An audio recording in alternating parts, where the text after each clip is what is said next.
மக்களுக்கு நல்லது பண்றதுக்கு அரசியலுக்கு வாங்கடா கொள்ள உறவுகளால் நான், உறவுகளுக்காக நான். உங்கள் சிபி நவீன். அனைவருக்கும் வணக்கம். இது Times of Republic News in political desk.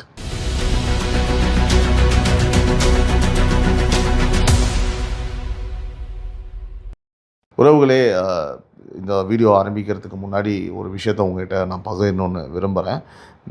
இன்றைக்கி காலைல 6 மணிக்கு நம்ம ஒரு வீடியோ போட்டிருந்தோம். அதில் முக்கியமான ஒரு 4-5 விஷயத்தை பற்றி, அது நேற்றைய தினம் நடந்த விஷயத்தை பற்றி இன்றைக்கி நம்ம எடுத்து போட்டிருந்தோம். ஆனால் அதில் வந்து பார்த்திங்கன்னா இந்த 18+ கண்டென்ட்டு, ஏன்னா அந்த 9வது படிக்கும் மாணவி குழந்தை இறந்துட்டாங்க இல்லையா, அதாவது பாலியல் வன்கொடுமை செஞ்சு தற்கொலை பண்ணிக்கிட்டாங்கன்னு ஒரு நியூஸ் இருந்தது. அதுபோல் இன்னொரு 3-4 விஷயத்தை நம்ம போட்டனால இந்த யூடியூப் வந்து என்ன பண்ணிட்டாங்கன்னா 18+ கண்டென்ட்னு சொல்லிட்டு அதை பெருசாக வந்து ரெக்கமெண்ட் பண்ணல. அந்த வீடியோவும் வந்து பார்த்திங்கன்னா யாருக்கும் போய் சேரவே இல்லை. அதனால் வந்து பார்த்திங்கன்னா அதை வந்து நம்ம ஃபேஸ்புக் பிளாட்ஃபார்ம்ஸில் வந்து போஸ்ட் பண்ணி அந்த லிங்க்கை வந்து கமெண்ட்டில் நான் போட்டிருக்கேன். ஏன்னா எனக்கு என்னென்னா டெய்லி நடக்கக்கூடிய விஷயங்களில் மிக முக்கியமான செய்தி எடுத்து உங்கள்கிட்ட பகிர்ந்து அதுக்கான கருத்துக்களை வந்து முன்வைக்கணும், மக்களோட கருத்துக்களை உங்கள்கிட்ட முன்வைக்கணுன்றது தான் நம்மளோட நோக்கம். ஸோ அதை இன்றைக்கி வந்து நம்ம சேனலில் வந்து இருந்த வீடியோவை நம்ம அதுக்கப்புறம் ப்ரைவேட் பண்ணிட்டோம். அதனால இந்த கருத்தை நான் உங்கள்கிட்ட சொல்கிறேன். அதே மாதிரி மறக்காமல் எந்த பிளாட்ஃபார்ம் இருந்தாலும் பரவாயில்ல, போய் சேரணுன்றது தான் வந்து நம்மளுடைய எண்ணம். அதனால் மறக்காமல் ஃபேஸ்புக் பிளாட்ஃபார்மில் போய் அந்த வீடியோ பாருங்கள். லிங்க் வந்து நான் இந்த வீடியோவில் வந்து பின் பண்ணுறேன். உறவுகளே, இந்த வீடியோவில் ஒரு விஷயம் சொல்லியிருந்தேன், பட் இங்கேயும் நான் அதை சொல்கிறேன். நம்ம ஒரு புது ஷோ வந்து பண்ண போகிறோம். ரொம்ப ரொம்ப முக்கியங்க.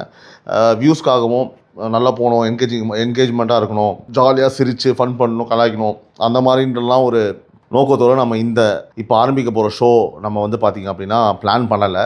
இந்த சமுதாயத்திற்காக ஏதாவது ஒரு சின்ன சேஞ்சை கொண்டு வரணும். அது ரொம்ப வந்து நம்ம பண்ணக்கூடிய விஷயம் ரொம்ப ஆக்கப்பூர்வமாக இருக்கணுன்ற யோசனையில் ஒரு விஷயத்த பண்ண போகிறோம். இந்த ஷோவோட ஹீரோ யாருன்னு பார்த்தீங்கன்னா, நிறைய பேர் வீடியோஸை பார்த்துட்டு லைக் போட்டு போவீங்க. நிறைய பேர் இந்த வீடியோஸை பார்த்துட்டு, நம்மளோட எல்லா வீடியோஸையும் பார்த்துட்டு கமெண்ட் பண்ணுவீங்க, டைமை கொடுத்து கமெண்ட் பண்ணுவீங்க. அந்த கமெண்ட் நான் படிப்பேன். ரொம்ப ஒரு லென்த்தாக வந்து மெனக்கெட்டு அவங்களோட கருத்துக்களை வந்து நீங்கள் பகிர்வீங்க. ஸோ வந்து பார்த்திங்கன்னா ஏதாவது ஒரு வகையில் இந்த சமுதாயத்துக்காக உங்களுடைய குரலை வந்து ஒரு வீடியோவை பார்த்து ஒரு கமெண்ட் மூலிமா நீங்கள் சொல்கிறீங்க அப்படின்னா கண்டிப்பாக அவங்களுக்கு வந்து ஒரு சமுதாய அக்கறை இருக்க தானே செய்யும். உங்களோட குரல் அந்த கமெண்ட்டோடையே போயிடாமல், அந்த கமெண்ட்டை வந்து நான் பார்த்துட்டு ரிப்ளை பண்ணிட்டு ஓகே சரி நோட்டட், வீடியோ ஹைப் பண்ணுங்கள், மறந்துடாதீங்க, சப்போர்ட் பண்ணுங்கள், லவ் யூ உறவுகளே அப்படின்லாம் அனுப்பாமல் உங்களுடைய குரல் பல லட்சம் பேரை போய் சேரணுன்றது தான் நம்ம ஆரம்பிக்க போகிற ஷோவோட ஒரு பாயிண்ட். ஸோ சிம்பிளாக சொல்லணும் அப்படின்னா, I am going to be the bridge. நான் வந்து உங்களுக்கும் இந்த சமுதாயம்னு சொல்லும் போது பொலிட்டிக்கல் பர்சன், மக்கள் எல்லாருமே தான் அதை சேருவாங்க. ரெண்டுத்துக்குமே ஒரு பிளாட்ஃபார்மாக வந்து பார்த்திங்கன்னா நான் இருக்க போகிறேன். நம்ம சேனல் இருக்க போகுது. ஒரு பியூட்டிஃபுல்லான ஒரு ஷோவாக இருக்கும்னு நான் நம்புகிறேன். முழு விவரங்களோட இது எப்படி நம்ம ஸ்டார்ட் பண்ண போகிறோம், ஏன்னா நீங்கள் தான் இதில் வந்து ஹீரோ, நீங்கள் தான் இதில் guest. I tell you the full plan. இப்போதைக்கு நான் உங்களுக்கு இந்த ஹிண்ட்ஸ் நான் சொல்லிட்டேன். ஸோ இன்றைக்கி நம்ம முக்கியமான செய்திகளோடு அப்படியே இந்த ஷோவை கண்டினியூ பண்ணலாம். இதை பற்றியான தகவல் வந்து பார்த்திங்கன்னா 27ஆம் தேதி 27th நம்ம வந்து வீடியோ பாருங்கள். அதில் வந்து நம்ம சொல்லுவோம் இந்த ஷோ பேர் என்ன, எப்படி நம்ம இதை பண்ண போகிறோம்னு சொல்லிட்டு. வாங்க உறவுகளே, நிகழ்ச்சிக்குள்ளே போகலாம். இன்றைக்கி ஃபஸ்ட்டு சப்ஜெக்டே வந்து நம்ம கமலஹாசன் அவருடைய ஸ்டேட்மெண்ட். முதல்வர் வேண்டுகோள் விடுத்தார், ஆனால் ஏற்புகையதாக இல்லை.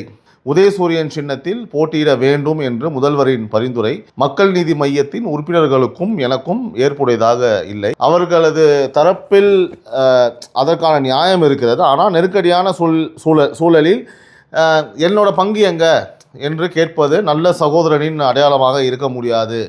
இது தியாகம் அல்ல, கடமை. கமலஹாசன் இந்த ஸ்டேட்மெண்ட் அவர் சொல்லியிருக்காரு. இது உண்மையாக சொல்லணும் அப்படின்னா திரு மு க ஸ்டாலின் அவர்களுக்கு கமலஹாசன் அவரோட ஸ்டைலில் ஒரு கொட்டுன்னு தான் சொல்லணும். உண்மையாகவே இதுதான் வந்து என்னோட கருத்து. ரொம்ப ஒரு நாகரிகமாக, அதாவது ஓகே ஒரு எம்பி சீட்டு நீ எனக்கு கொடுத்த ரைட்டை, நான் வந்தேன், அதுக்கே வந்து என் பேர் ஊரெல்லாம் நாரி போச்சு, சரி நானும் எல்லாத்தையும் நாஞ்சில் சம்பத் அவர்கள் சொல்வது போல் துப்புனா தொடச்சி போன்ற ஸ்டைலில் தொடச்சிட்டு உங்களோட பயணிக்க நான் தயாரானேன். ஆனால் ஒரு மனுஷனை குனிய குத்துற மாதிரி நீ கொடுக்குறது ஒத்த சீட்டு. அந்த ஒத்த சீட்டும் வந்து பார்த்தோன்னா உதயாமல் இருக்கிற இந்த உதயசூரியன் சின்னத்தில் வந்து நீ வந்து நிற்க சொல்கிறியே, இது எந்த வகையில் நியாயம்? அப்படி வந்து பார்த்தோன்னா அவ்வளோ அடிமையானால் போகிறதுக்கு நான் ஒன்றும் சரி வேணாம், அவர் கிடையாது அப்படின்னு சொல்லாமல் திரு கமலஹாசன் சொல்லியிருக்காரு. நான் நம்புகிறேன். எனக்கு தெரிஞ்சு அப்படி தான் எனக்கு தெரிஞ்ச சோர்ஸஸும் சொன்னாங்க. இதுதான் விஷயம். அவர் வெறுப்பில் தான் இந்த மாதிரி ஒரு ஸ்டேட்மெண்ட்டை கொடுத்துருக்காரு. அப்படின்னு சொல்லிட்டு நானும் இந்த விஷயத்தை அப்படி தான் பார்க்குறேன். நம்ம இதை எப்படி எடுத்துக்கலாம்னா, மற்றவங்க எடுக்கிற முடிவு நம்மளுக்கு சாதகமாக இருக்குடா பங்கு அப்படின்ற மாதிரி அவங்கவுங்க எடுக்கிற முடிவு நம்மளுக்கு சாதகமாக இருக்குது. பல்வேறு விஷயங்கள் வந்து மக்களுக்கு தெரிய வருது. இந்த திமுகவோட முகமுடி, அதாவது எவ்வளோ கேடு கட்டவங்க, அவங்கள நம்பி போனால் எந்த அளவுக்கு போட்டு மிதிப்பாங்க, குனிய குத்துவாங்க அப்படின்றது வந்து பார்த்திங்க அப்படின்னா திரு கமலஹாசன் அவங்களே வந்து சாட்சி. அவர் மட்டும் கிடையாது உறவுகளே. இந்த விஷயத்தை தாண்டி நான் சொல்கிறேன் கேளுங்க. ஓகே, ஃபஸ்ட்டு இது நம்ம இன்னும் கொஞ்சம் எல்லாரும் பேட்டா சொல்லிடுறேன் இந்த கமலஹாசன் விஷயத்தை. கமலஹாசன் அவர்கள் வந்து ரொம்ப ரொம்ப ரொம்ப எப்படி வந்து நான் சொன்னோம், தேமுதிக வந்து திமுகவோட போய் ஜாயின் பண்ணும்போது எவ்வளோ மன வருத்தத்தோடு நம்ம ஒரு வீடியோ போட்டு நம்ம பதிவு பண்ணோம். சமுதாயத்தில் இருக்க எல்லாருமே, அரசியலை உற்று நோக்கி பார்ப்பவர்கள், அரசியல் இன்ட்ரெஸ்ட் இருக்கவங்க எல்லாருமே எப்படி வந்து விஜயகாந்துக்காக அவ்வளோ வருத்தப்பட்டு பேசினாங்களோ அதே மாதிரி தான் நான் சொல்கிறேன். கமலஹாசனுக்காக நான் வருத்தமே பட போகிறதில்ல. ஏன்னா அவர் அந்த ஒரு லெவல்லையுமே இல்லை. அவர் முழுக்க 200% வெளிப்படையாகவே வந்து பார்த்திங்கன்னா விலை போயிட்டார். அதில் வந்து மாற்று கருத்தே கிடையாது. அதுக்கான உதாரணங்கள் தான் வந்து ரெட் ஜெயின் கூட அவர் கை கோத்தது, விக்ரம் படமாக இருக்கட்டும், இல்லைனா வந்து சிவகார்த்திகேயனை வச்சு அவர் அந்த இது மிலிட்ரி இதில் வருவார் இல்லையா, அமரன் அந்த படமாக இருக்கட்டும், அதுக்கப்புறம் வந்து இப்போது ரஜினியும் கமலும் சேர்ந்து இருக்கிறது அந்த படமாக இருக்கட்டும், இது எல்லாமே வந்து திமுகவோட சப்போர்ட்டில் தான் வந்து அவர் எடுக்கிறார். அதாவது அவர் வந்து பண்ணுறாருன்றது எந்த ஒரு மாற்று கருத்துமே இல்லை உறவுகளே. ஸோ இதில் வந்து பார்த்தீங்கன்னா ப்ளஸ் வந்து அரசியல் ரீதியாக அவருக்கு ஒரு எம்பி சீட்டு அவர் வந்து பக்காவாக செட்டில் ஆகிட்டார். இது வந்து வெளிப்படையாக நான் சொல்கிறேன் இல்லையா. இப்போ நான் சொன்னது எல்லாத்தையும் மாற்று கருத்து இருந்ததுன்னா நீங்கள் வந்து உங்களோட கருத்தை கமெண்ட்டில் போடுங்க. இது வந்து பக்காவாக செட்டில் ஆகிட்டார். ஆனால் இப்போ நான் பேச வருது யாரை பற்றினா, உங்களை நம்பி ஏங்க இப்போ விஜய் இருக்கார் இல்லையா, அந்த டைமில் வந்து பார்த்தீங்கன்னா யாருமே இல்லை. நடிகர்னால் ஒரு நடிகர்ன்ற போது கமலஹாசனை குறை சொல்கிறதுக்கு வேலையே கிடையாதுங்க. ஒரு அல்டிமேட்டுங்க அவர். ஒரு அதாவது இந்தியாவின் மிக சிறந்த நடிகர் கூட சொல்ல முடியாது. அதாவது ஒரு ஒரு ஒரு ஒரு வேர்ல்டில் வந்து பார்த்திங்கன்னா இந்த சினிமா உலகத்தில் வந்து ஒரு மிக சிறந்த நடிகர்னு சொல்லலாம். அதில் வந்து மாற்று கருத்தே கிடையாது, ஓகேங்களா. ஆனால் அதே நடிப்பை வந்து அரசியலில் கொண்டு வந்து திணிச்சு நடிப்பை போட்டு நீங்கள் வந்து செட்டில் ஆகிட்டீங்க. அந்த சமயத்தில் வந்து நீங்கள் நடிகர்னு சொல்ல உள்ளே வந்தீங்க. உங்களை நம்பி ஒரு நோக்கத்தோட, ஒரு சமுதாய நோக்கத்தோட, ஒரு சமுதாய ஆர்வத்தோட பல பேர் உங்களை ஃபாலோ பண்ணிட்டு வந்தாங்க. எனக்கு தெரிஞ்சேங்க உண்மையாகவேங்க வட சென்னையிலலாம் வந்து பார்த்தீங்கன்னா ஒரு இளைஞர் பட்டாளம் உண்மையாகவே நிறைய பேர் இவருக்காக இறங்கி உழைச்சதாக இருக்கட்டும், வேலையை விட்டு கட்சிக்காக உழைச்சதாக இருக்கட்டும், அவ்வளோ வெறித்தனமாக வேலை பார்த்தாங்க சார். அவங்களாம் நீங்கள் என்ன சார் பதில் சொல்ல போகிறீங்க, எனக்கு புரியல. இப்படி ஒவ்வொரும் வந்து பார்த்தீங்கன்னா ஒரு அரசியல் சுயலாபத்துக்காகவும் அரசியல் சுயநலத்துக்காகவும் அவங்க வந்து பார்த்தீங்கன்னா கையில் பிடிச்சிக்கிட்டு நீங்கள் பாட்டுக்கு வந்து பார்த்தீங்கன்னா நீங்கள் டார்ச் சைடை கையில் பிடிச்சி நீங்கள் போயிடுவீங்க. ஒருத்தர் பானையை கையில் பிடிச்சிட்டு அவர் போய் எல்லாத்தையும் நீங்கள் அவங்க கையில் பிடிச்சின்னு போகிறீங்க அப்படின்னா மக்கள்லாம் என்ன சார் வாயில் வாழைப்பழத்தை வச்சுன்னு போகிறதா அவங்க நம்பி வந்தவங்களாம்? இல்லை நீங்கள் சார் நான் உண்மையாக சொல்கிறேன். இது வந்து நான் கேட்குற கேள்வி வந்து கமலஹாசன் கூட இருந்த அவர் ஓட்டு போட்ட மக்களாக இருக்கட்டும், தொண்டர்களாக இருக்கட்டும், நிர்வாகிகளாக இருக்கட்டும், சத்தியமாக ஒரு மானம் உள்ளவன் நம்மளுக்காக ஒருத்தன் பேசுகிறான்னு சொல்லிட்டு சத்தியமாக சந்தோஷப்படுவான் சார். உண்மையாகவே சொல்கிறேன். ஏன்னா நீங்கள் இப்போது உங்களை பற்றி செய்தி வருது தெரியுமா, அந்த செய்தியில் வந்து பார்த்தீங்கன்னா உங்கள் கமெண்ட்ஸை போய் பாருங்கள். பாதி பேர் உங்களோட கட்சிக்காரன் தான் இருக்கிறான். உங்கள் ரசிகர்கள் வந்து பார்த்தீங்கன்னா காலி துப்புறாங்க உங்களை. வெக்கப்படுறேன், நீங்கள் ஒரு சிறந்த ரசிகர், ஆனால் அரசியல் நீங்கள் இவ்வளோ மட்டமாக இருப்பீங்கன்னு நினச்சி கூட பார்க்கல. எல்லா லாபத்தையுமே நீங்கள் அடைஞ்சிட்டீங்க. இன்றைக்கி வந்து பார்த்தீங்க அப்படின்னா, அதாவது இது எப்படி இருக்குன்னா சார், உங்களுக்கு கோவம் வரும்போது தான் அவங்களுக்கு கோவம் வரணும், நீங்கள் சிரிக்கும் போது தான் அவங்க சிரிக்கணும், நீங்கள் அழும்போது தான் அவங்க அழணும், உங்களுக்கு எப்போல்லாம் வந்து சொரணம் வருதோ அப்போ தான் அவங்களாம் சொரணம் வரணும் அப்படின்னு நினச்சிங்க அப்படின்னா அப்படி கிடையாது சார். ஒவ்வொருத்தவங்களுக்கும் மானமும் ரோஷமும் வெக்கம் மானம் சூடு சொன்னால் ஒவ்வொரு ரேட்டிங்கில் இருக்கும், ஓகேவா. ஸோ வந்து பார்த்தீங்கன்னா உங்களுக்கு தக்கன மாதிரிலாம் பண்ண முடியாது. கொஞ்சம் டோஸ் கம்மி பண்ண, கொஞ்சம் டோஸ் அதிகம் போடுற மாதிரிலாம் கிடையாது. அது it contains a lot of emotions. So நீங்கள் வந்து பார்த்தீங்கன்னா முழுக்க மற்றவங்களாவது பரவாயில்ல, நீங்கள் முழுக்க வந்து பார்த்தீங்கன்னா டோட்டல் ஃப்ளாப் சார். நீங்கள் ஒரு பயங்கரமான ஒரு ஃப்ளாப் அரசியல் 100% ஷுவர். இதை எவ்வளோ பேர் ஏற்றுக்கிறீங்க? இது நான் முழுக்க நான் ஏன் இவ்வளோ ஒரு வருத்தத்தோடு பேசுகிறேன் அப்படின்னா, உங்களை நம்பி வந்த தொண்டர்கள், உங்களை நம்பி வந்த உங்களுக்கு ஓட்டு போட்ட மக்கள், அவங்க எல்லாரையுமே நீங்கள் வந்து பட்டமாக ஏமாற்றிட்டீங்க. ஒரு மிகப்பெரிய ஒரு ஃப்ளாப் நீங்கள். இது உண்மை. இது எத்தனை பேர் வந்து பார்த்தீங்கன்னா அக்செப்ட் பண்ணிக்கிறீங்க? இன்றைக்கி நீங்கள் வந்து பார்த்தீங்கன்னா நான் தேர்தலில் புறக்கணிக்கிறேன் அப்படின்னு போடுற சீன்லாம் வந்து சார், அதாவது காலில் விழுந்தாச்சு, எத்தனை வாட்டி விழுந்தா என்னன்ற சொல்லிட்டு கமெண்ட் பண்ணுறாங்க. நீங்கள் உங்களோட கொள்கை, உங்களோட கோட்பாடு எல்லாத்தையுமே நீங்கள் அடமானம் வச்சு மானம் விட்டு தானே நீங்கள் போய் எல்லாத்தையுமே பண்ணுறீங்க ஒரு சீட்டுக்காக அப்படின்றதெல்லாம் முடிஞ்சக்கப்புறம். இப்போ சும்மா நான் நிற்க மாட்டேன்றதில் வந்து பார்த்தீங்கன்னா நீங்கள் அப்படியே ஒரு நல்லவர் ஆகிடுவீங்க, ஒரு பின்பம் கிரியேட் ஆகும். அப்படின்றதெல்லாம் சும்மா சார். இப்போ இது என்னோட கருத்து உறவுகளே. அட் லாஸ்ட் வந்து பார்த்தீங்கன்னா உங்கள் கருத்து தான் ரொம்ப முக்கியம். ஸோ இதை பற்றி நீங்கள் என்ன ஃபீல் பண்ணுறீங்க, உங்கள் கருத்து என்ன அப்படின்றத வந்து கமெண்ட்டில் சொல்லுங்கள், நம்ம டிஸ்கஸ் பண்ணலாம். அடுத்தபடியாக ஒரு பயங்கரமான புகைச்சல் வந்து இப்போ தான் வந்தாங்க லேட்டஸ்ட்டாக. அதாவது வந்து நம்ம அவங்க கூட்டணி பேசுனதே ஒரு விசித்திரமாக பேசுனாங்க உறவுகளே. இந்த பக்கம் அதாவது அட் அ டைமில் வந்து வெளிப்படையாக இருக்கிற மொத்த கட்சிக்கிட்டையுமே நெகோஷியேட் பண்ண ஒரு ஆள் வந்து பார்த்திங்கன்னா, ஆனால் அதுக்கு ஒரு திறமையும் வேணும். ஒரே நேரத்தில் வந்து பார்த்திங்கன்னா ஒரு பேரை குழி தோண்டி புதைச்சிடா சொல்லுவாங்கள்ல, டேய் என் மானம் மரியாதை எல்லாத்தையுமே ஒரே நேரத்தில் குழி தோண்டி புதைச்சிடா அப்படின்ற மாதிரி.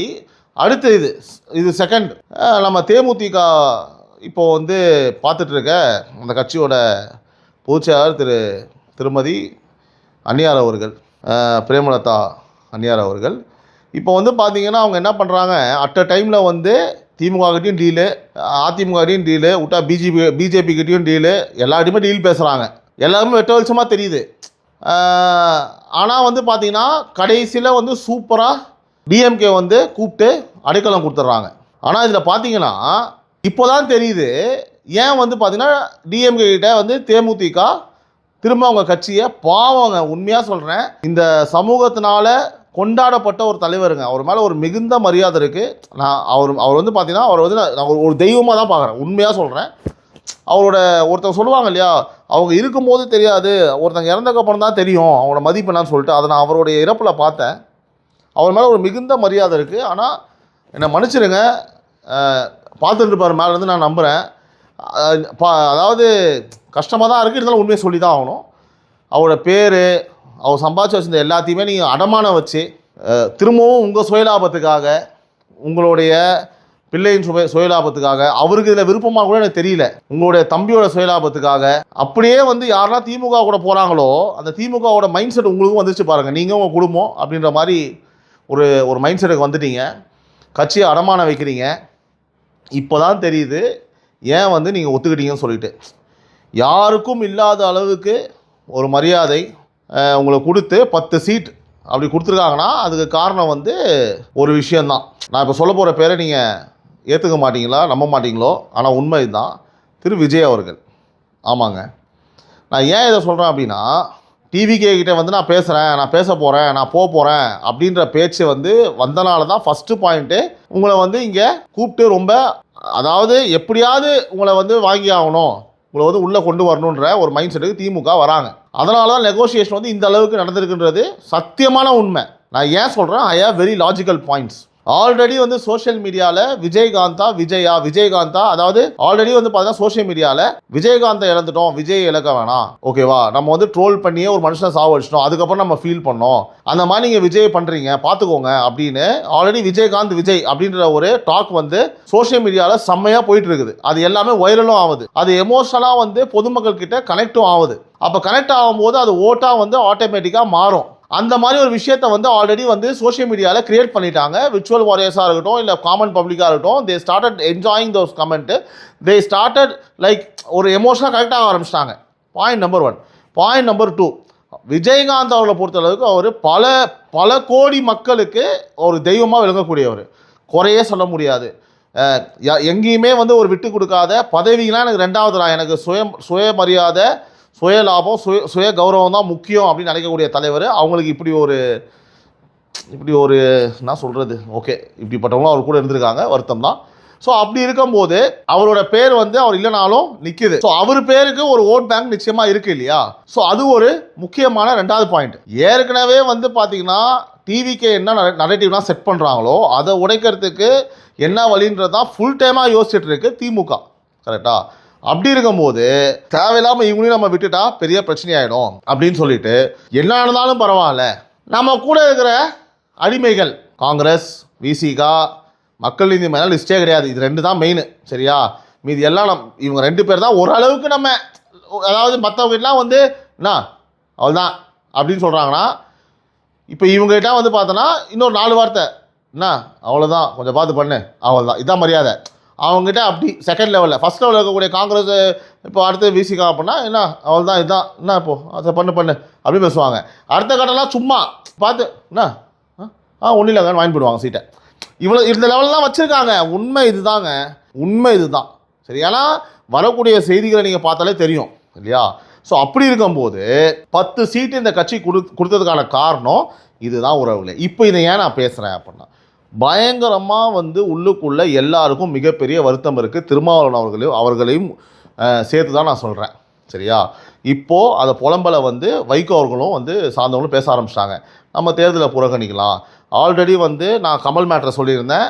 நீங்கள் கொடுக்கறது ஒரு சீட்டு, அதுலேயும் உதயசுவன் நிற்க சொல்கிறதெல்லாம் பார்த்தோன்னா நல்லது இல்லைன்னு சீரை போட்டு அவர் போயிட்டார். இப்போ அதுக்கு பார்த்தீங்க அப்படின்னா திருமாவளவன் அவர்கள் பரவாயில்லைங்க, ஆனால் ஓகே உஷாராக சீட்டை வாங்கி கையெழுத்துலாம் வாங்கி சீட்லாம் வாங்கினதுக்கப்புறம் பாக்கெட்டுக்குள்ளே வச்சுன்னு அப்புறம் டிக்கெட் பேக்கெட்டில் வச்சுன்னு பேசுகிறாரு. இப்போ அது வேறு விஷயம். இருந்தாலும் அவர் சொல்கிறாரு, நீங்கள் ஒரு 4 சீட்டு கொடுக்குறீங்களா, அதோட நீங்கள் விட்டுருங்க, அவங்க சின்னத்தை நின்றுடுவாங்க. தலைமையில் பார்த்தீங்கன்னா நீங்கள் உங்கள் சின்னம் தான் நிற்கணும்னு சொல்கிறது தவறான விஷயம். நீங்கள் அவங்க சின்னத்தை நிற்க வைக்கணும்னு சொல்லிட்டு, ஏங்க பரவாயில்லைங்க, அண்ணனுக்கு தைரியமாக பேசுகிறாரு, வாழ்த்துக்களை அவர் சப்போர்ட் பண்ணி பேசுகிறாரு. யாருக்கு? நம்ம டார்ச் லைட் நாயகருக்கு. ஓகேங்களா? ஸோ இப்போ பார்த்தீங்க அப்படின்னா இந்த ஒரு கட்சினால் தேமுதிகனால அந்த கூட்டணிக்குள்ளே பயங்கரமாக சலசலப்புங்க. என்ன பேசலைங்க, நீங்கள் 8% ஓட்டு இருக்குங்க விசிகாக்கு, அங்கீகரிக்கப்பட்ட கட்சி. நல்லா புரிஞ்சுக்கோங்க எப்படி அரசியல் நடக்குது பாருங்கள். அவங்களுக்கு 8 சீட்டு, 1% ஓட்டு கூட இல்லைங்க. உண்மையாகவே நீங்கள் பார்க்க தானே போகிறீங்க இந்த எலெக்ஷனில். விஜயகாந்த் அவர்கள் இருக்கும்போது கட்சியோட லெவலே வேறு. இன்றைக்கி அவர் தாங்க சிஎம். அதையும் நான் இங்கே பதிவு பண்ணுறேன் போதுமா? இன்றைக்கி அவர் தான் சிஎம். ஓகேவா? அவர் இருந்தால் கதை வேறு. அது நான் ஏன் அப்பப்போ சொல்கிறேன் அப்படின்னா, தேமுதிக மிகவும் பிடித்த கட்சி விஜயகாந்த் அவர் இருக்கும் வரை, அவர் இருந்த வரை. இப்போது அவ்வளோதான் விடுங்க. அதை ஒரு கட்சியாகவே நான் பொருட்டாகவே நான் எடுத்துக்கல. அது அவங்க கூட இருக்கவங்களும் அதை மதிக்கலை. இதான் உண்மை. அவங்க சார்பாக தான் நானும் பேசிகிட்டு இருக்கேன். இப்போ கம்மிங் டு த பாயிண்ட், இப்போ பார்த்தீங்கன்னா ஒரு 1/2% இருக்கிற ஒரு கட்சிக்கு 10 சீட் நீங்கள் கொடுக்குறீங்க, ஒரு எம்பி சீட் கொடுக்குறீங்க, என்னங்க நடக்குது அப்படின்னு பயங்கரமான சலசலப்பு உறவுகளே. அந்த மக்கள் நீதி மையத்தை தொடர்ந்து எந்த கட்சினா இந்த தேர்தலை புறக்கணிக்க போகுது அப்படின்றது தெரியல. உண்மையாகவே ஒரு கேள்விக்குறியாக தான் இருக்குது. உள்ளுக்குள்ளே எதுவுமே சரியாக போகல. இது பார்த்தீங்க அப்படின்னா தேர்தல் நேரத்தில் ஒரு நல்ல விஷயமானு கேட்டிங்கன்னா நல்ல விஷயமே இல்லை. ஏற்கனவே டிவிகே அப்படின்ற ஒரு கட்சி 2 வருஷமாக வச்சு செஞ்சிட்ருக்காங்க. அதாவது பயந்து நடுங்கி சாவுறாங்க டிஎம்கே. அதில் மாட்டுக்கிறதே கிடையாது. அதில் நடக்கக்கூடிய விஷயங்கள்லாம் நீங்கள் பார்த்தாலே உங்களுக்கு தெரியும். இதில் வேறு இந்த மாதிரி கூட்டணிக்குள்ள பிரச்சனைகள்லாம் இருக்கும்போது இது ஒரு பாசிட்டிவான ஒரு நோட்டே கிடையாது. இதை முதல்வர் அவர்கள் உங்களோட டீமை வச்சு ப்ராப்பராக ஹேண்டில் பண்ணால் உங்களுக்கு நல்லது. ஆனால் நீங்கள் ஹேண்டில் பண்ணாதீங்க, அப்போ தான் மக்களுக்கு நல்லதுன்னு வச்சுக்கோங்க. எப்படியாவது பொழந்து போட்டோம் எல்லாமே. ஸோ அடுத்தபடியாக மிக ஒரு முக்கியமான விஷயம் இப்போ தான். ஓகே, ஃபைனலி திரு விஜய் அவர்களுக்கு க்ரீன் சிக்னல் கொடுத்துருச்சு எலெக்ஷன் கமிஷன். ஆமாங்க, ஹார்ட் அட்டாக் அப்படின்னு சொல்லிட்டு நம்மளே ஒரு நியூஸ் போட்டிருந்தோம். தமிழக வெற்றி கழகம் தலைவர் விஜய் பிரச்சாரம் ஸ்டார்ட் மோட், தேர்தல் ஆணையம் க்ரீன் சிக்னல் அப்படின்னு ஒரு நம்ம நியூஸ் நம்ம பார்க்க முடியுது. அதாவது பல தடைகளை தாண்டி திரு விஜய் அவர்கள் ஒவ்வொரு ஸ்டேஜ்லேயுமே ஆதரவு சொன்னாங்க. திரு விஜய் அவர்கள் எப்போ அவருக்கு பெர்மிஷன் கிடைக்கும், எப்போ நம்ம இறங்கி களத்தில் போய் மக்களை சந்திக்கலான்னு காத்துட்ருக்காரு, அந்த நாளுக்காக தான் வெயிட்டிங் அப்படின்னு சொன்னாங்க. ஃபைனலி வந்துருச்சுங்க. 27ஆம் தேதி 27ஆம் தேதி வேட்பாளர்கள் அறிவிக்கிறோன்னு சொல்லியிருந்தாங்க. அந்த மகாலிபுரத்தில் பார்த்தீங்கன்னா ஒரு நிகழ்ச்சி வச்சு வேட்பாளர் நம்ம 100 வேட்பாளர் நம்ம அறிவிக்கிறோன்னு சொல்லியிருந்தாங்க. அது முடிஞ்ச கையோடு அதுக்கு அடுத்த நாள் பெரம்பூர்லேருந்து அவர் தொகுதியிலேருந்து அவர் பிரச்சாரத்தை ஸ்டார்ட் பண்ணுறாங்க. நம்ம ஒரு நியூஸ் பார்த்தோம்.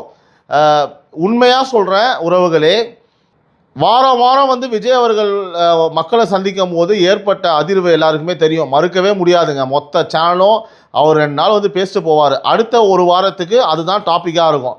அதுக்குள்ளே அடுத்த 2 நாள் வந்துடும். எவனாலையுமே அரசியலே பண்ண முடியல. எவன் பேசினாலும் நியூஸில் வர மாட்டேங்குது. இது மட்டும் தான் நியூஸில் வருது. அதுதான் ட்ரெண்ட் ஆகுது. அப்படி அந்த 3 வாரம் 4 வாரம் வந்த மேட்டில் ட்ரெண்டான விஷயங்கள் இப்போவுமே அந்த 10 ரூபா பாலாஜி நம்மளுக்கு தெரியும், ஒரு வாட்டி பாடிட்டு போனார், ட்ரெண்டு. இந்த மாதிரி பல்வேறு விஷயங்களை பார்த்தீங்க அப்படின்னா ஒன்றும் இல்லை, பவள விழா பாப்பான்னு சொன்னார், ட்ரெண்டு. எது சொன்னாலும் ட்ரெண்ட் ஆகிடுது. ஸோ இந்த மாதிரி பல்வேறு குற்றச்சாட்டுகளையும் பல்வேறு அவர் சாதாரணமாக பேசினாலே அது ரொம்ப வைரல் ஆகி சோஷியல் மீடியாவில் எங்கே ஓம்னாலும் அவர் பேச தான் வருது. இது அரசியல் கட்சிக்கு ஒரு மிகப்பெரிய மன உளைச்சலை ஏற்படுத்தி தான் சொல்லணும். எல்லா கட்சிக்காரர்களுக்கும் ஒரு மன உளைச்சல் தான் ஏற்படுத்துச்சு. டென்ஷன் ஆனுங்க. முக்கியமாக இதில் பாதிக்கப்பட்டது திமுக. அதில் மாற்றுக்கிறதே கிடையாது. அதனால தான் அவங்கள போட்டு ஓரக்கட்டி வச்சு டெம்பரவரியாக பிளாக் பண்ணாங்க. ஆனால் அவங்களுக்கு தெரியல அந்த டெம்பரவரி ஒரு பிளாக் தான். எலெக்ஷன் டைமில் வந்து பார்த்தீங்க அப்படின்னா இது ஒரு பிளாஸ்ட்டாக வெளில வரும்னு சொல்லிட்டு. இப்போ வந்து இதை நான் வந்து எப்படி பார்க்குறேன்னா, அவர் ஒரு வேளை ரெகுலராக வந்து வாரம் வந்திருந்தா கூட இப்போ நடக்க போகிற இம்பேக்ட் மாதிரி நடக்குமான்னு தெரியல. ஏன்னா ஒருத்தர் வந்து அப்படியே அடக்கி பல அடக்குமுறைகளை ஆளாக்கி பல விமர்சனங்களை அவர் மேலே வச்சு அவரை இன்னும் நோக்கடிச்சு 4 பக்கமும் ஒருத்தர் வந்து அரசியல் வரக்கூடியவரை போட்டு அடித்து காலி பண்ணணும்னு நினைக்கும் போது மக்கள் பார்த்துட்டே இருக்காங்க. பல சிச்சுவேஷன்ஸ் அவருக்கு வருது. அப்போ ஒரு மனுஷன் இதெல்லாம் தாண்டி இவன் வந்து என்னடா பேச போகிறான் அப்படின்ற அந்த ஹைப்பு எக்ஸ்பெக்டேஷன்ஸு இருந்ததை விட 200% அதிகமாக தான் இருக்கும் சைக்காலஜிக்கலி பீப்புளுக்கு அப்படின்றது உண்மை. இதை எத்தனை பேர் அக்செப்ட் பண்ணுறீங்கன்றதை கமெண்ட் பண்ணுங்கள். ஒன்று. ஸோ அடுத்து ஆதவர்ஜனா இதை தொடர்ந்து அப்படியே ஆதவர்ஜனா ஒரு ஸ்டேட்மெண்ட் அடிக்கிறாரு பாருங்க. திமுக பரம்பரையே ஏன்டா பிறந்தோன்னு நீ ஃபீல் பண்ண போறீங்க அப்படின்ட்டாரு. ஏன்டா நீ பிறந்த அப்படின்னு நினைக்கிற அளவுக்கு நீங்கள் ரெடி ஆக்கிக்கோங்க. விஜய் தேர்தல் பிரச்சாரத்துக்காக ரோடுக்கு வரும்போது உங்களுக்கு எல்லாம் வந்து எழுதி வச்சுக்கோங்க. உங்களுக்கு எல்லாம் உங்கள் பரம்பரையே ஏன்டா பிறந்தோம்னு வருத்தப்பட போகிறீங்க. தமிழ்நாடே வேண்டான்னு இன்ப நிதியை வந்து பார்த்தீங்கன்னா நீங்கள் அமெரிக்காவுக்கு அனுப்பிவிடலாம். இந்த நாட்டிலே நீங்கள் இருக்க மாட்டீங்களாம். இதெல்லாம் நீங்கள் பண்ணுவீங்களா இல்லையா எனக்கு தெரில. ஆனால் இப்போ இவர் சொன்னார் இல்லையா, இதை வந்து பார்த்தீங்கன்னா மனதளவில் வந்து என்னடா இது இப்படி டார்ச்சர் பண்ணுறானே, ஐயோ இவனை எப்படா சமாளிக்கிறது, என்னடா இவ்வளோ கூட்டம் வருது, என்னடா ஒரு வேளை ஓட்டு எல்லாமே அங்கே உளுந்துருமோ அப்படின்னு உங்களை நிச்சயமாக விஜய் யோசிக்க வைப்பார். ஏன்னா ஆல்ரெடி வந்து பார்த்தீங்கன்னா கூட்டம் வரும். இனிமேல் நீங்கள் அதெல்லாம் பழைய பிட் ஆகி போச்சு. அதாவது கூட்டம் வரும் ஓட்டாக மாறுமா? பிரச்சாரத்துக்கு வரும்போது விஜயை பார்க்க வரவங்க ஓட்டே போட மாட்டாங்கன்னு உங்களால் சொல்ல முடியாது. சரியா? ஓட்டு போடுவாங்க, முழுமையாக போடுவாங்க அப்படின்னு நான் சொல்ல முடியாது கூட வச்சுக்கலாம். ஆனால் அந்த பயம் உங்களுக்கு கொடுப்பார்ல.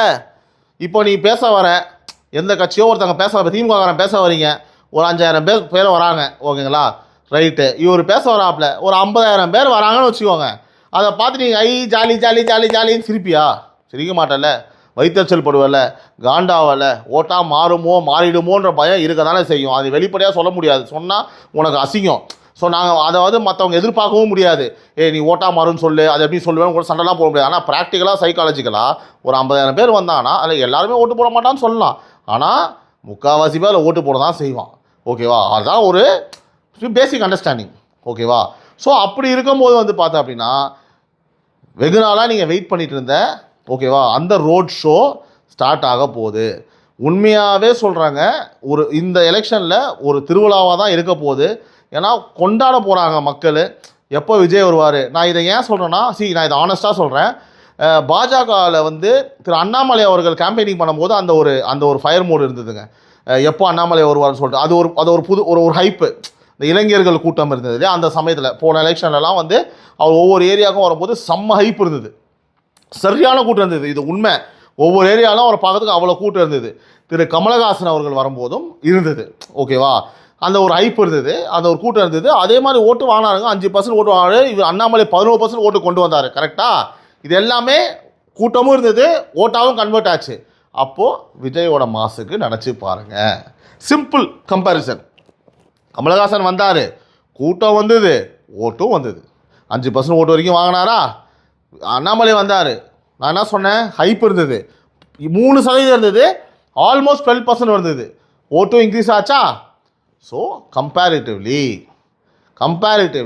நீங்கள் இப்போ நீங்கள் டாட்ஸை கனெக்ட் பண்ணி பாருங்கள் உறவுகளே. இதை பார்க்கக்கூடிய அரசியல்வாதம் இருந்தாலும் சரி, இல்லை யாராக இருந்தாலும் சரி, இல்லை வந்து எந்த கட்சியாக இருந்தாலும் சரி, நான் சொன்னதை உண்மையாக இல்லையான்னு பாருங்கள். அப்போது கூட்டமும் வரும், ஓட்டாவும் மாறும். இது பல பேரோட தூக்கத்தை அடுத்த ஒரு 20-25 நாளைக்கு கெடுக்க போகிறதுன்றது எந்த ஒரு மாற்று கருத்தும் கிடையாது. அடுத்தபடியாக வந்து பார்த்திங்கன்னா நம்ம ஸ்டாலின் வந்து சொல்கிறாரு, தோழமை கட்சிகளுக்கும் ஒதுக்கப்படும் தொகுதிகளுக்கும் திமுகவின் தொகுதிகள் தான், அதாவது நம்ம கூட்டணிக்காக கொடுத்துருக்கோம் இல்லையா தொகுதிகள், அது எல்லாமே வந்து அங்கேயும் நம்ம தான் நிற்கிறோம். ரொம்ப சிம்பிளாக சொல்கிறாருங்க. 234 தொகுதியிலையும் முக ஸ்டாலின் தான் நிற்கிறேன். I have seen this somewhere அப்படின்னு ஒரு மீம் இருக்கும் தெரியுமா, டெம்ப்ளேட்டு.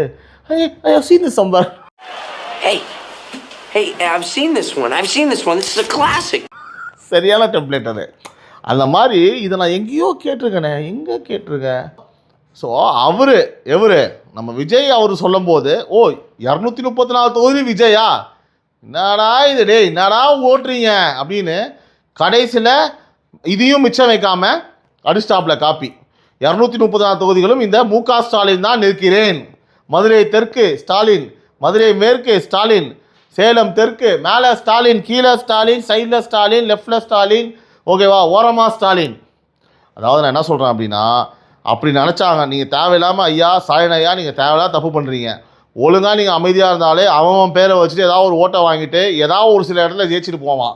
இந்த மாதிரி எல்லா இடத்தையும் ஸ்டாலின் தான் நிற்கிறாருன்னு சொல்லி பார்த்தா இந்த உணர்வோடு நீங்கள் வேலை செய்யுங்கன்னு சொன்னீங்கன்னா அப்போது தோக்கிறது கன்ஃபார்ம் தான். வேலைக்கே ஆகாது, செல்ஃபே எடுக்காது, முடிஞ்சு போச்சு அப்படின்னு நான் சொல்ல ஐயா மக்கள் சொல்கிறாங்க. இந்த போஸ்ட்டு கீழே எவ்வளோ கமெண்ட் இருக்குது நீங்களே போய் பாருங்கள். சரியா? இதுதான் கருத்து. ஒழுங்காக அவன் வந்து ஜெயிச்சுட்டு போயிடுவான். இப்போ நேரு இருக்கா, நேரோட செல்வாக்கில் ஜெயிச்சுட்டு போயிடுவார். அங்கே போய் ஸ்டாலின் தான் நிற்கிறான்னு சொன்னால் போகிறவனு ஓட்டு போட மாட்டான், ஏன்னா உங்கள் மேலே அவ்வளோ காண்டு இருக்குது அப்படின்னு சொல்லிட்டு சொல்கிறாங்க ஐயா. அதனால் தேவையில்லாத இந்த மாதிரிலாம் நீங்களே கடைசி நேரத்தில், அதாவது எலெக்ஷன் வர நேரத்தில் நீங்கள் கொஞ்சம் இந்த மாதிரிலாம் ஸ்டேட்மெண்ட் கொடுக்காமல் இருந்தால் ஓட்டும் வந்து மிச்சம் இருக்க ஏதாவது 1-2 ஓட்டாவது உங்களுக்கு விழுன்னு சொல்லி மக்கள் ஃபீல் பண்ணுறாங்க, உங்கள் கட்சிக்காரங்களும் ஃபீல் பண்ணுறாங்க. அப்படி தான் வந்து பார்த்தீங்கன்னா நான் படிக்கக்கூடிய கமெண்ட்டில் இருக்குது. அந்த கமெண்ட்லாம் படிச்சுன்னு வச்சுக்கோங்களேன் சுத்தமாகவே நல்லா இருக்காது ஐயா. சரிங்களா? ஸோ அடுத்தபடியாக தாவேக்காவுடைய தேர்தல் மேலாண்மை பொதுச் செயலாளர் திரு ஆதவ் அர்ஜுனா அவர்கள் சொல்றாங்க, திமுக அரசு எஸ்ஓபி என்கிற அந்த தேர்தல் அந்த இதை போட்டு வழிகாட்டு நெறிமுறைகளை போட்டு எங்கள் தலைவர் விஜயை முடக்கி விட்டது. மக்களை சந்திக்க அவருக்கு வந்து கெடுபிடிகள் போட்டுச்சு. அவர் மட்டும் போயிருந்தா தமிழ்நாட்டில் ஒரு ரெவல்யூஷன் ஏற்பட்டிருக்கும் அப்படின்னாங்க. தேர்தல் தேதி மட்டும் அறிவிக்கட்டும். காந்தி எப்படி தடியை தூக்கிக்கிட்டு போனாரோ அப்படி எங்க தளபதி எதையாவது தூக்கிட்டு கிளம்பிடுவாருன்னாங்க. தேர்தல் தேதி தெரிய அறிவிச்சு 10 நாள் ஆச்சு. நானும் பனையூரை நோக்கி அப்படி பக்காவா கேமரா பிக்ஸ் பண்ணி வச்சிருக்கேன். இவன் வருவான், நம்ம ஒரு கடையை விரிக்கலாம்ட்டு. வாடா வாடா ஏரியாக்கு வாடாங்கிற மாதிரி தேர்தல் தேதி மட்டும் அறிவிக்கட்டும். மணி என்ன 2:59 வரணும், மணி என்ன 3 2:59 தான் யாருடைய சதைச்சிருப்பாங்க அப்படிங்கிற மாதிரி. தேர்தல் தேதி மட்டும் அறிவிக்கட்டும், அப்புறம் பாருங்க. 10 நாள் ஆச்சு. தமிழ் ஸ்டாலின் அவர்கள் கூட்டணி பேச்சுவார்த்தை, எடப்பாடி கூட்டணி பேச்சுவார்த்தை, எங்க அண்ணன் பிரச்சாரத்துக்கு கிளம்பிட்டாரு. எங்கடா பக்கா மாசம் பார்த்தா யாருக்கோ வளகாப்புன்னு சொல்லி மும்பைக்கு போயிட்டாப்புல. ஓ இதுதான் நீங்க தடியை தூக்கிட்டு கிளம்புறதா? தடியை தூக்கிட்டு கிளம்புறதா வளகாடி சாப்பாடுக்கு தயிர் சாப்பிட போயிட்டாப்புல மும்பைக்கு. யார் கூட போனான்னு ஏண்டது கேக்குறீங்க? ஏங்க இதெல்லாம் நமக்கு தேவையா? நம்ம பொதுவா பேசுவோம். கேட்கறதுக்கு உங்க மைண்ட் வாய்ஸ் என் காதுல விழுந்துருச்சு, அது நம்ம பேசக்கூடாது. அவன் கட்சிக்காரனை கவலைப்பட, நம்ம எதுக்கு கவலைப்படணும்? எங்க தளபதிக்கு அம்மாலாம் அம்மாவா இருப்போம், எங்க தளபதிக்கு அக்காலாம் அக்காவா இருப்போம், எங்க தளபதிக்கு பொண்டாட்டி இல்லைன்னா அவங்க. அதுக்கப்புறம் நம்ம விட்டுறணும். அப்படி போன பிறகு நம்ம தொடக்கூடாது. அது ரொம்ப டீசென்ட் பாலிடிக்ஸ்குள்ள வராது. அண்ணன் சாட்டியில் உங்களுக்கு தான் ஒரு செய்தி, அதெல்லாம் முடிச்சுக்கலான்னு பார்க்குறேன். நேற்று தான் இந்த வீடியோ பார்த்தேன். ஏயா ஆதவ் அர்ஜுனா ஏதோ சொன்னார், கோட் ஆஃப் கான்டக்ட் மட்டும் வரட்டும், எங்கள் விஜய் அவர்கள் வந்து காந்தி மாதிரி எல்லா வீட்டுக்கும் ரோட்லேயும் அப்படி நடந்து வந்து பார்ப்பாப்புல. ஐயா 10 நாள் ஆகுது இன்னும் உங்கள் ஐயா காந்தியை காணோம் அப்படின்னு சொல்லி எப்பவும் போல் அவர் பேச ஆரம்பிச்சிட்டாரு. இதோ இன்றைக்கி வந்து அறிவிச்சிட்டாங்க. அவர் வந்து பார்த்தீங்கன்னா எலெக்ஷன் கமிஷனுக்கான பெர்மிஷனுக்கு தான் வெயிட் பண்ணாருன்றது இப்போ மக்களுக்கு தெரியும். நான் ஒன்றே ஒன்று மட்டும் இந்த இடத்துல வந்து ரொம்ப ஆணித்தரமாக சொல்லுவாங்க. மதிப்பிற்குரிய அண்ணன் திரு சீமான் அவர்கள் இன்று வந்து ஒவ்வொரு இடத்துக்கும் பிரச்சாரம் போகும்போது திமுக வந்து அடித்து பேசுகிறாருங்க. திமுகவோட பண்ணது எல்லா கெட்டதையும், மக்களுக்காக அவங்க பண்ண துரோகத்தையும் கொடுமைகளையும், அவங்க அரசு இந்த மக்களுக்காக எதுவுமே செய்யலை அப்படின்றதையும் இன்றைக்கி வந்து அவர் ரோடாக போய் வந்து பார்த்திங்கன்னா சொல்கிறார். இன்றைக்கி வந்து பார்த்திங்க அப்படின்னா திரு சாட்டை துறைமுருகன் வந்து பார்த்திங்கன்னா பிரச்சாரத்துக்கு போகும்போது திமுகவோட விஷயங்களை பற்றி பேசுகிறாங்க. ஆனால் இந்த 1.5 வருஷமாக அவங்களோட ஒரே நோக்கம் டிவிக்கே. யாரை பற்றி பேசணும், யாரை பற்றி பேசினா இந்த மக்களுக்கு வந்து பார்த்தீங்கன்னா ஒரு மாற்றம் வரும், இந்த மக்களுக்கு இப்போ என்ன மாற்றம் வேண்டும், அவங்க அரசியல் பயணம் வந்து எதை நோக்கி இருக்கணுன்றதையே முழுமையாக மறந்து 2 வருட காலமாக, அதுவும் ரீசெண்டாக வந்து பார்த்தீங்கன்னா ஒரு சில விஷயங்களை எடுத்து வச்சுக்கிட்டு ஒரு நரேட்டிவை செட் பண்ணி திரு சாட்டை அவர்கள் பேசின விஷயத்தெல்லாம் வந்து ஒருத்தன் கூட மறக்க மாட்டான். நான் உண்மையாக இன்றைக்கி சொல்கிறேன், இருக்கிற ஓட்டையாவது தக்க வச்சு அழகாக நீங்கள் டிஎம்கே அடித்து பேசியிருந்தீங்க அப்படின்னா உங்களுக்கு வந்து இந்த ஓட்டு அப்படியே இருந்திருக்கும். ஏன் சொல்ல முடியாது. உங்கள் எதிர்ப்பை நீங்கள் வந்து பார்த்தீங்கன்னா நரேட்டிவ் செட் பண்ணி நீங்கள் விஜய் அவர்கள் அவதூறு பேசுன மாதிரி உண்மையை நீங்கள் திமுக மேலே, ஏன் அவனுக்கு மேலே எதுக்குங்க உண்மை, இந்த நரேட்டிவை இந்த திறமையை நீங்கள் அங்கே காமிச்சிருந்தீங்க அப்படின்னா உண்மையாக சொல்கிறேன், உங்கள் ஓட்டு வங்கி அதிகமாக இருக்கும், உங்கள் ஓட் பேங்க் அதிகமாக இருக்கும், உங்களை மதிச்சிருப்பாங்க. அதாவது நீங்கள் வந்து பார்த்தீங்கன்னா வெறும் அந்த ஓட்டை மட்டும் ஃபோக்கஸ் பண்ணாமல் காமன் பீப்புள் இருக்காங்க. நல்லா புரிஞ்சுக்கோங்க. நீங்கள் உணர்வுபூர்வமாக சொல்கிறீங்க, எல்லாருமே உணர்வுபூர்வமாக தமிழ் தேசியம் அப்படின்னு நீங்கள் சொல்கிறத தாண்டி உங்களுக்காக காமன் பீப்புளுமே இருக்காங்க. சீமான் பேசுகிறாரு, ஓகே, எல்லா விஷயமும் தெரியாமையும் கூட உங்களுக்காக ஓட்டு போகிற ஒரு பர்சன்டேஜ் இருக்குது தெரியுமா, அவங்களாம் அவங்க கூட இருந்திருப்பாங்க. என்றைக்கு நீங்கள் உங்களோட ட்ராக்கை மாற்றி நீங்கள் பேட்ஸ்மேனுக்கு வந்து பார்த்தீங்கன்னா நீங்கள் ஒரு பவுலருங்க, நீங்கள் பேட்ஸ்மேனுக்கு பால் போடாமல் தூயின் போயிட்டு வந்து பார்த்தீங்கன்னா ஃபீல்டுக்கு போடுறீங்க சம்மந்தமே இல்லாமல். உங்களோட பாதையை வந்து கம்ப்ளீட்டாக வந்து வேறு இதுக்கு மாறிடுச்சு. ஏன் மாறிடுச்சு அப்படின்னா உங்கள் ஓட்டு எங்கே போயிட போதோ, உங்கள் ஓட்டை விஜய் பிரிச்சிட போகிறாரோ அதை தக்க வைக்கணும். இதுதாங்க. அதாவது நான் சொல்கிற உறவுகளே, உங்களுக்கு மாற்று கருத்துனா திரும்பவும் சொல்கிறேன், நீங்கள் கமெண்ட் பண்ணுங்கள், நம்ம இன்ட்ராக்ட் பண்ணலாம். ஏன் நான் சொல்கிறேன் அப்படின்னா வெரி சிம்பிள். நீங்கள் வந்து ஆளும் கட்சியை தான் எதிர்க்கணும். உங்ககிட்ட வந்து பார்த்தீங்கன்னா அவ்வளோ பேசக்கூடிய திறமையான ஆட்கள் அவ்வளோ பேர் இருக்காங்க. உடனே நீங்கள் சொல்லுவீங்க, நான் வந்து இதுக்கு வீடியோ போடாமல் இருக்கேனா, அதுக்கு வீடியோ நான் எல்லாத்துக்கும் வீடியோ போட்டிருக்கேன், என் யூடியூப்பில் வந்து பாரு அப்படின்னா நீங்கள் சொல்லுவீங்க. நான் என்ன சொல்கிறேன், இந்த ஈரவங்கைய கதையெல்லாம் வேணாம். நீங்கள் எதுக்கு என்னென்ன வீடியோ போட்டீங்க, எதுக்கு நீங்கள் என்ன மாதிரி பேசுனீங்க, எந்தெந்த டைமில் நீங்கள் எந்தெந்த மாதிரிலாம் கெட்டப் போட்டீங்க அப்படின்றத மக்கள் பார்த்தாங்க. எப்படி உங்கள் வன்மத்தை அப்படியே கக்குனீங்க, அப்படியே பக்கெட்டாக வாந்தி எடுத்தீங்க பாருங்கள் உங்கள் வன்மத்தை, அதெல்லாம் ஊரே பார்த்தது. அதனால் அந்த நடிப்பெல்லாம் இங்கே வேணாம், சரிங்களா. நான் என்ன சொல்கிறேன் அப்படின்னா உங்களுடைய ட்ராக்கு கம்ப்ளீட்டாக மாறி போய் இந்த மக்கள் நல்லது செய்கிற எண்ணம் மாறி போய் விஜய் ஓட்டை பிரிக்கிறாரு, நம்ம ஓட்டை தான் அந்த ஓட்டை தக்க வைக்கணும் அப்படின்னா நம்ம இவனை அடிக்கணும். இவங்களை அடித்தா கரெக்டாக இருக்கும். அவங்க மேலே ஒரு அவதூறை பரப்பணும். அவங்கள வந்து பார்த்தீங்கன்னா நம்ம வந்து பார்த்தீங்கன்னா காலி பண்ணே இருக்கணும். ஏன் நீங்களே சொல்கிறீங்களே, நான் உங்களோட பேச்சில் எவ்வளோ மாற்றங்கள், அதாவது எவ்வளோ மாற்றங்கள்லாம் ஒவ்வொரு நேரத்தில் ஒவ்வொரு பேச்சுங்க.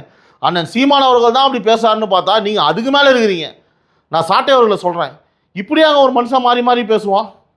ரஜினியை வந்து பார்த்தீங்கன்னா இப்போ என்ன மாதிரி பேசுறீங்க, அவங்க குடும்பம், அவங்க பொண்ணு அசிங்கமா பச்சையா இதே வாய் தான் விஜய் அவர்களை வந்து பார்த்தீங்கன்னா புகழ்ந்து அவ்வளோ பேசுது. ரஜினி அப்படி பேசுது. அவர் எப்போ கட்சிக்கு வரலன்னு தெரிஞ்ச ஒரே ஒரு காரணத்துக்காக எவ்வளோ அவதூறுகள். உண்மையாக சொல்கிறாங்க, உங்களுடைய வாக்கு வங்கி கம்மி ஆச்சு அப்படின்னா அதுக்கு முழுமையான காரணம் நீங்கள் தான். இன்றைக்கி நீங்கள் அடுத்த 25 நாளைக்கு நீங்கள் என்ன தான் டிஎம்கே பற்றி நீங்கள், ஏன்னா உங்களுக்கு வேறு வழி கிடையாது, நீங்கள் ஆளும் கட்சியை தான் இப்போ நீங்கள் எதிர்த்து பேசி ஆகணும் களத்தில், சரியா. இல்லைனா நீங்கள் ஒரு பிளான் வச்சுருக்கணும், சீமானே நீங்கள் டிஎம்கே அடிங்க, நான் டிவிக்கு இதே லாங்குவேஜ்லேயே போய்க்கிறேன், இப்படியே இதே நான் மெயின்டைன் பண்ணிக்கிறேன்னு சொல்லி நீங்கள் ஒரு அஜெண்டா பிரிச்சிருந்தாலும் நீங்கள் மிகப்பெரிய தவறு பண்ணிட்டீங்க. நீங்கள் ஒழுங்காக ஆளுங்கட்சி எதிர்த்து பேசியிருந்தீங்கன்னா உங்கள் ஓட்டை நீங்கள் ரீட்டைன் பண்ணியிருக்கலாம். நீங்கள் பார்க்க தான் போகிறீங்க. நான் இன்றைக்கி நான் சொல்கிறேன், எழுதி வச்சுக்கோங்க. நீங்கள் எப்போ இந்த மாதிரி ஒரு விஷயத்தை ஒரு தப்பான நரேட்டிவ் எடுத்து தேவையில்லாத ஒரு வந்து பார்த்தீங்கன்னா உங்களுடைய பாதையை மாற்றி டிவிக்கே பக்கம் நீங்கள் போய் உங்கள் ஓட்டை ரீட்டைன் பண்ணணும், இங்கேருந்து யாரும் போயிடக்கூடாதுன்னு ஒரு குறுகிய வட்டத்துக்குள்ளே நீங்கள் இருந்தீங்களோ அந்த எண்ணம் வெளிப்படையாக தெரிஞ்சு போச்சு. மக்கள் உங்களை ஸ்மெல் பண்ணிட்டாங்க. இவங்க கதை இதுதான், எதுக்கு சம்மந்தம் இல்லாமல் இப்போ இவங்களை பற்றி பேசுகிறாங்க, அவசியமே இல்லையே அப்படின்னு யோசிக்க ஆரம்பிச்சிட்டாங்க. உண்மையாகவே அதுக்கான வெளிப்பாடை, அதுக்கான ரிசல்ட்டை நான் சொல்கிறேன் பாருங்கள், நீங்கள் தேர்தலில் பார்ப்பீங்க, நிச்சயமாக பார்ப்பீங்க. ஒரு வேளை உங்கள் ஓட்டை நீங்கள் ரீட்டைன் பண்ணிட்டாலோ இல்லை அதை விட அதிகமாக 1% வாங்கிட்டாலோ நான் பகீரங்கப்பா இதே இடத்துல நான் இந்த மாதிரி பேசினேன், தப்பு கணக்கு போட்டேன், 2 பேருமே நான் மன்னிச்சிருங்க, சாட்டையனும் சரி சீமானும் மன்னிச்சிருங்கன்னு நான் மன்னிப்பு கேட்குறேங்க. ஆனால் நான் சொல்கிறது எல்லாமே உண்மைன்ற பட்சத்தில் அது ஓட்டு நீங்கள் குறையும் போது உறவுகளே, இந்த வீடியோவை நீங்கள் எத்தனை பேர் பார்க்குறீங்கன்னு தெரில, ஆனால் நான் சொன்ன இந்த கருத்து இவங்க ட்ராக் மாதிரி இவங்க ஓட்டை ரீட்டைன் பண்ணணும். அதாவது என்ன அதுதான், அதுக்காக ஒருத்தனை எவ்வளோ வேணால் நம்ம அவதூறு பேசலாம், எவ்வளோ வேணாலும் நம்ம வந்து தப்பாக சொல்லலாம் அப்படின்ற ஒரு மைண்ட் செட்டை, ஒரு அஜெண்டா ஃபிக்ஸ் பண்ணி தான் இவங்க வீடியோஸை போட்டாங்க அப்படின்னு நிரூபணம் ஆகும் பட்சத்தில் அந்த ஓட்டு குறையும் தெரியுமா. அப்போது நீங்கள் தெரிஞ்சுக்கோங்க, ஓஹோ கரெக்டு தான், உண்மை தான். அன்றைக்கே அவன் சொன்னான், சாட்டை ஏதோ சொன்னார், நீ எழுதி வச்சுக்கோ, வேட்பாளர்களை போட்டதுக்கப்புறம் அன்றைக்கே சாட்டா சொன்னான்னு ஒரு கருத்தை சொன்னான். இன்றைக்கி நான் சொல்கிறேன், நீங்கள் கவுண்டிங்கில் முடிஞ்ச உடனே ரிசல்ட் வர அன்றைக்கி நான் சொல்கிறேன் பாருங்கள், அவங்க ஓட்டு வங்கி குறைஞ்சது அப்படின்னா அதுக்கு முழுமையான காரணம் சாட்டை சாட்டை சாட்டை. அதில் எந்த கருத்து கிடையாது. அதுக்கு என்ன ரீசனும் சொல்லிட்டேன். நீங்கள் டிஎம்கே பேசாமல் டிவிகே தேவையில்லாமல் பேசி உங்களோட பாதையை அப்படியே மாற்றுறீங்க தெரியுமா, சம்மதமே இல்லாமல் ஆளுங்கட்சியை பேசாமல் மாற்றுறீங்க தெரியுமா. எது ஒரு பிரோஜனமே இல்லாமல், அதுக்கு பிரோஜனமே கிடையாது, லாஜிக்கும் கிடையாது, களத்தில் வரவே இல்லை, ஓட் பர்சன்ட் நிரூபிக்கவே இல்லை, அவங்களை நீங்கள் அடிக்கணுன்ற அவசியமே கிடையாது. அப்போ உங்கள் எண்ணம் வெட்ட வெளிச்சமாக மக்களுக்கு தெரிஞ்சு போச்சு. அதுக்கான வெளிப்பாடு ரிசல்ட்டாக தெரியும். உறவுகளே, இந்த கருத்து உண்மையாக இல்லையான்றதை நீங்கள் கமெண்டில் போடுங்க, நம்ம டிஸ்கஸ் பண்ணலாம். இன்னொரு அடுத்த வீடியோவில் நான் உங்களை சந்திக்கிற உறவுகளே, பல்வேறு செய்திகள் வந்தாலும் அதில் முக்கியமான செய்திகளை எடுத்து உங்களுக்காக வந்து இந்த இடத்துல நம்ம பகிர்ந்திருக்கோம் உறவுகளே. அடுத்த 24 மணி நேரத்தில் நடக்கக்கூடிய செய்திகளை உங்களுக்கு எடுத்து அதுலேருந்து வந்து பார்த்திங்கன்னா நம்ம நிறைய விஷயத்தை டிஸ்கஸ் பண்ணலாம். ஸோ நான் எப்பவும் சொல்கிறது போல் ஒரே விஷயந்தான், பார்க்குற நீங்கள் நிறைய பேர் கேட்டிங்கன்னா அதையும் சொல்லிடுறேன். பார்க்குற நீங்கள் வீடியோ பிடிச்சிருந்து அப்படின்னா கொஞ்சம் சிரமம் பார்க்காம ஃபஸ்ட்டு சப்ஸ்கிரைப் பண்ணிவிடுங்க. அதுக்கப்புறம் வந்து பார்த்தீங்கன்னா பெல் ஐக்கானை ப்ரெஸ் பண்ணுங்கள், அப்போ தான் நோட்டிஃபிகேஷன் வரும். உங்களோட சப்போர்ட் நீங்கள் அந்த வகையில் மட்டும்தான் இந்த சேனலுக்காகவும் எனக்காகவும் என் உறவுகள் நீங்கள் கொடுக்க போகிறீங்க. அது நீங்கள் எப்போவுமே செய்வீங்கன்னு நான் நம்புகிறேன். ஸோ அடுத்த ஒரு வீடியோவில் உங்களை நான் சந்திக்கிற உறவுகளே. இது Times of Republic News and political desk. உறவுகளால் நான், உறவுகளுக்காக நான், உங்கள் சிபி நவீன். நன்றி, வணக்கம்.